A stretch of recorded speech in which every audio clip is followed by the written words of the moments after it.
இந்த மார்க்கெட்டில் 90% of traders வந்து லாஸ் பண்ணுறாங்கன்னு உங்களுக்கு தெரியுமா? ஏன் அப்படின்னா அவங்க வெறும் 1-2 ஸ்ட்ராட்டஜி மட்டும் லேர்ன் பண்ணிடுறாங்க. லேர்ன் பண்ணுறது பார்த்தாம வெறும் அந்த 1-2 ஸ்ட்ராட்டஜியை மட்டும் இம்ப்ளிமெண்ட் பண்ணி பார்க்குறாங்க. ஆனால் அது வந்து இங்கே ஒர்க் ஆகுது. ஏன் அப்படின்னா மார்க்கெட்டில் எல்லா ஸ்ட்ராட்டஜியும் எல்லா நேரமும் ஒர்க் ஆகுது. அதனால் நீங்கள் என்ன பண்ணணும் அப்படின்னா எல்லா ஸ்ட்ராட்டஜியும் வந்து லேர்ன் பண்ணிடணும். லேர்ன் பண்ணிட்டு எந்த டைமுக்கு எது பெஸ்ட்டாக ஒர்க் ஆகுதோ அந்த ஸ்ட்ராட்டஜி வந்து இம்ப்ளிமெண்ட் பண்ண ஆரம்பிக்கணும். One of the best strategy என்ன அப்படின்னா இப்போ நான் எக்ஸ்பிளைன் பண்ண போற ஸ்ட்ராட்டஜி. அதனால ரொம்பவே கவனமா பாருங்க. ஸ்ட்ராட்டஜி பார்க்க போறோம் அப்படின்னா M&W பேட்டர்ன் ஸ்ட்ராட்டஜின்னு சொல்லுவாங்க. இது வந்து ஹெட் அண்ட் ஷோல்டர் பேட்டர்ன் கூட கன்ஃபியூஸ் பண்ணிக்குவாங்க. ஆனா இது ஹெட் அண்ட் ஷோல்டர் பேட்டர்னோட அட்வான்ஸான ஸ்ட்ராட்டஜி இது. ஸோ வாங்க வீடியோக்குள்ள போகலாம். இப்போ பார்த்துட்டிங்க அப்படின்னா இந்த ஸ்ட்ராட்டஜிக்கு பேர் M&W ஸ்ட்ராட்டஜின்னு சொல்லுவாங்க. இந்த ஸ்ட்ராட்டஜிக்கு பேர் M&W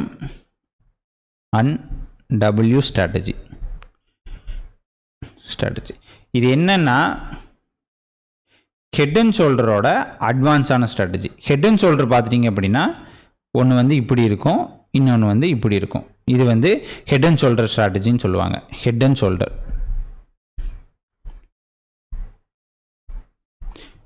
ஹெட் அண்ட் ஷோல்டர்னு சொல்லுவாங்க. ஆனால் இப்போ நம்ம பார்க்க போகிறது M&W ஸ்ட்ராட்டஜி. கைண்ட் ஆஃப் சிமிலராக தான் இருக்கும். ஆனால் இதில் நிறைய வேரியேஷன்ஸ் இருக்குது. இப்போ ஹெட் அண்ட் ஷோல்டர் ஸ்ட்ராட்டஜியில் வந்து என்னென்ன டிஸ்அட்வான்டேஜஸ் இருக்குது அப்படிங்கிறத முதல்ல பார்த்துடலாம். ஹெட் அண்ட் ஷோல்டரோட ஃபர்ஸ்ட் டிஸ்அட்வான்டேஜ் என்ன அப்படின்னா அக்கர் வெரி லெஸ். அதாவது இந்த பேட்டர்ன் வந்து ரொம்பவே கம்மியான டைம் தான் வந்து அக்கர் ஆகும். ஸோ உங்களுக்கு ட்ரேட் கிடைக்கிறது வந்து ரொம்பவே சிரமமாக இருக்கும். கண்டினியூஷன் பேட்டர்னில் வந்து அக்கர் ஆகாது. அதனால இது ஒரு பெரிய டிஸ்அட்வான்டேஜ். இதுதான் வந்து ரெண்டு பெரிய டிஸ்அட்வான்டேஜ். இப்போ நம்ம பார்க்க போகிற ஸ்ட்ராட்டஜி வந்து M&W ஸ்ட்ராட்டஜி. இதில் வந்து நிறையவே அட்வான்டேஜஸ் இருக்குது. இப்போ இதோட வேரியேஷன்ஸ் பார்த்துருவோம். ஃபர்ஸ்ட் எம்மோட வேரியேஷன்ஸ் பார்த்துருவோம். எம் ஸ்ட்ராட்டஜியோட வேரியேஷன் பார்த்துருவோம். இப்போ எம் ஸ்ட்ராட்டஜியோட வேரியேஷன் என்ன அப்படின்னா இப்போ நார்மலாக ஹெட் அண்ட் ஷோல்டரோடது. இது வந்து ஃபர்ஸ்ட் வேரியேஷன். செகண்ட் வேரியேஷன் என்ன அப்படின்னா இப்படி ஒரு எம். தேர்ட் வேரியேஷன் என்ன அப்படின்னா இப்போ இது வந்து ஹைட்டாக இருக்கா, தேர்ட் வேரியேஷன் வந்து இது வந்து ஹைட்டாக இருக்கும், இது வந்து குட்டையாக இருக்கும். இதுதான் வந்து தேர்ட் வேரியேஷன். இப்படி 3 வேரியேஷன் இருக்கு. அதே மாதிரி டபிள்யூக்கும் அதே மாதிரி தான். இப்போ பார்த்துட்டிங்க அப்படின்னா ஃபர்ஸ்ட் வேரியேஷன் வந்து நார்மலான ஸ்ட்ராட்டஜி. செகண்ட் வேரியேஷன் என்ன அப்படின்னா இப்படி இருக்கும். தேர்ட் வேரியேஷன் என்ன அப்படின்னா இது பெருசாக இருக்கும், இது சிறுசாக இருக்கும். இதுதான் வந்து தேர்ட் வேரியேஷன். இப்போ பார்க்கலாம், நீங்கள் வந்து இதில் எங்கே ட்ரேட் எடுக்கிறது அப்படிங்கிறது வந்து உங்களுக்கு கன்ஃபியூஷனாக இருக்கும். இப்போ இதில் எங்கெங்கே ட்ரேட் எடுக்கலாம் அப்படிங்கிற மாதிரி சொல்கிறேன். இப்போ எங்கெங்கே ட்ரேட் எடுக்கலாம் அப்படிங்கிற மாதிரி சொல்கிறேன். இப்போது எல்லா டைமுமே வந்து இப்போ இப்படி அக்கர் ஆகுது அப்படின்னா எல்லா டைமுமே இங்கே வந்து ட்ரேட் எடுக்கணும். இங்கே வந்து செல் என்ட்ரி எடுக்கணும். இங்கே வந்து ஸ்டாப் லாஸ் வைக்கணும். டார்கெட் வந்து 1:1.5 அல்லது 2 வச்சுக்கலாம். அதாவது ₹1 ரிஸ்க் எடுத்தீங்க அப்படின்னா ₹1 ப்ராஃபிட் வரணும், அப்படி இல்லைனா ₹2 ப்ராஃபிட் வரணும். அப்படி தான் வந்து இந்த மேக்ஸிமம் இந்த ஸ்ட்ராட்டஜி வந்து இருக்கும். ஸோ இப்படி நீங்கள் ட்ரேட் எடுக்கலாம். எம் வந்து செல் சைடுக்கான ஸ்ட்ராட்டஜி. அதே மாதிரி டபிள்யூ வந்து பை சைடுக்கான ஸ்ட்ராட்டஜி. இதை வந்து ஞாபகத்தில் வச்சுங்க. எம் வந்து செல் சைடுக்கான ஸ்ட்ராட்டஜி, டபிள்யூ வந்து பை சைடுக்கான ஸ்ட்ராட்டஜி. இப்போ இது வந்து ஒரு வேரியேஷனோடது வந்து பார்த்தாச்சு. இப்போ ரெண்டாவது வேரியேஷனோடது பார்ப்போம். ரெண்டாவது வேரியேஷனும் அதே மாதிரி தான். இப்போ இப்படி அக்கர் ஆகுது அப்படின்னா அதே மாதிரி இங்கே வந்து செல் என்ட்ரி, இங்கே வந்து எஸ்எல், டார்கெட்டு 1:5 ஆர் 2, இங்கே வந்து டார்கெட்டு. தேர்ட் வேரியேஷனுக்கும் அதே மாதிரி தான். இப்போ ஹைட்டாக இருக்கா, தேர்ட் வேரியேஷனுக்கும் இங்கே வந்து செல் என்ட்ரி, இங்கே வந்து எஸ்எல் 1:1.5 ஆர் 2, இது வந்து டார்கெட்டு. இப்போ டபிள்யூக்கும் அதே மாதிரி தான். டபிள்யூக்கு ஒரு டைம் எக்ஸ்பிளைன் பண்ணிடுறேன்.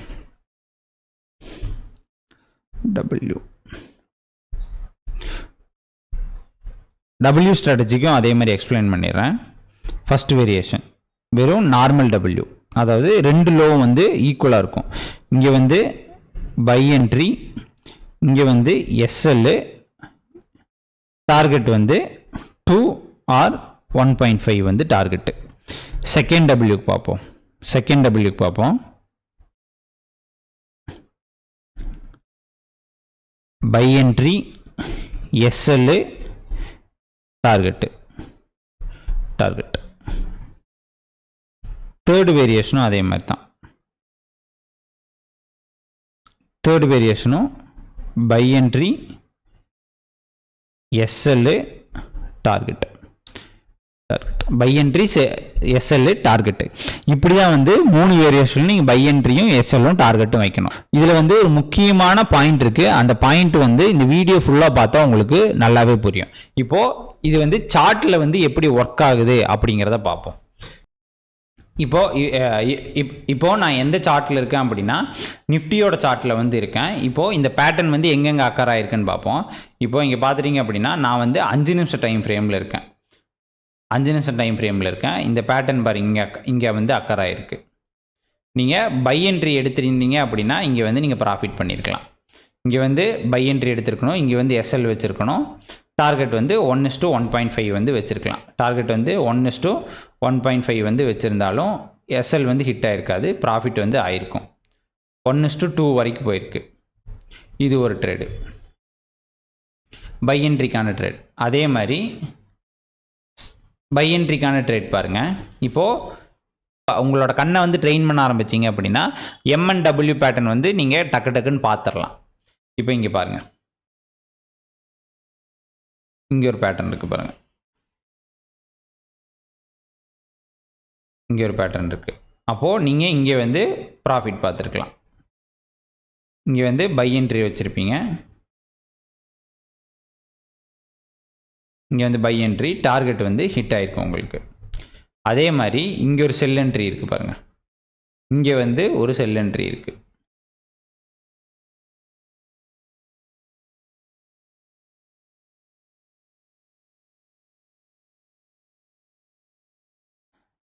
இங்கே வந்து ஒரு செல் என்ட்ரி இருக்குது பாருங்கள். அதே மாதிரி இங்கே வந்து எடுத்திருந்தீங்க அப்படின்னா இங்கே வந்து ப்ராஃபிட் பண்ணியிருக்கலாம். இங்கே வந்து ப்ராஃபிட் பண்ணியிருக்கலாம். இதில் ஒரு முக்கியமான விஷயம் இருக்குது. அது என்ன விஷயம் அப்படின்னா உங்களுக்கு நான் இப்போ எக்ஸ்பிளைன் பண்ணுறேன். இப்போது எம் ஸ்ட்ராட்டஜி வந்து செல் சைடுக்கான என்ட்ரின்னு சொல்லிட்டேன். எம் ஸ்ட்ராட்டஜி வந்து செல் சைடுக்கான என்ட்ரின்னு சொல்லிட்டேன். அப்போது நீங்கள் வெறும் எம் வந்தால் மட்டும் நீங்கள் செல் என்ட்ரி எடுக்கக்கூடாது. நீங்கள் என்ன பண்ணணும் அப்படின்னா ட்ரெண்டு வந்து செல் சைடில் இருக்கான்னு பார்க்கணும். ட்ரெண்டு வந்து செல் சைடில் இருக்கான்னு பார்க்கணும். அதே மாதிரி டபிள்யூவும் சொல்லிட்டேன். டபிள்யூ வந்து பை சைடுக்கான என்ட்ரின்னு சொல்லிட்டேன். அப்போது நீங்கள் ட்ரெண்டு வந்து பையிங் சைடில் இருக்கா அப்படிங்கிற மாதிரி பார்க்கணும். அப்போனா தான் வந்து இந்த ஸ்ட்ராட்டஜி வந்து முழுசாக ஒர்க் ஆகும்.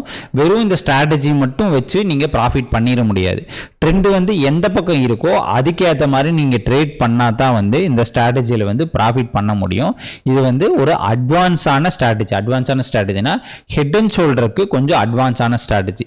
இது வந்து என்ன கான்செப்டில் ஒர்க் ஆகுது அப்படின்னா பிரேக் அவுட் கான்செப்டில் தான் வந்து ஒர்க் ஆகுது.